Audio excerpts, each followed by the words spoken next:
TR ব্লগে আপনাদের সবাইকে স্বাগত জানাই। আজ সবাই ধরেছিল যে বিরিয়ানি বানানোর জন্য, তো বিরিয়ানি বানাতে শুরু করেছি। সবাই হেল্প করছিল।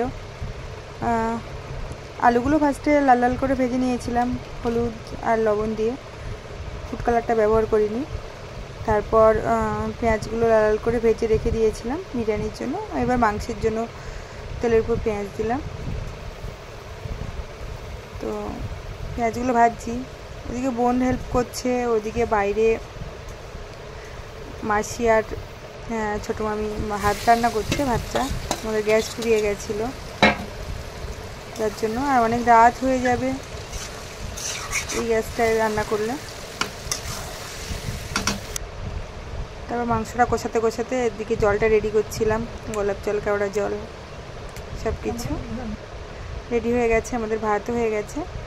তো এবার বিরিয়ানি বানাতে ভাতের মধ্যে মাংস দিয়ে যেভাবে যা করা হয় সেগুলোই করছি। জাস্ট সেগুলো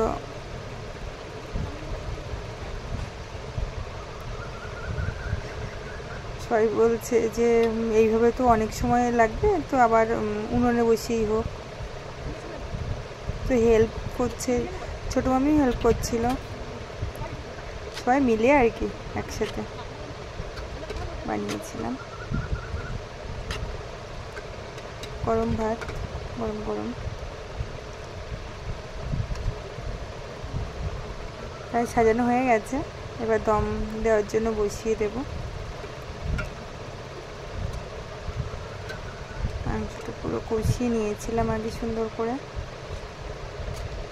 গ্রেভিটা দিয়ে দিচ্ছি। রেডি প্রায়।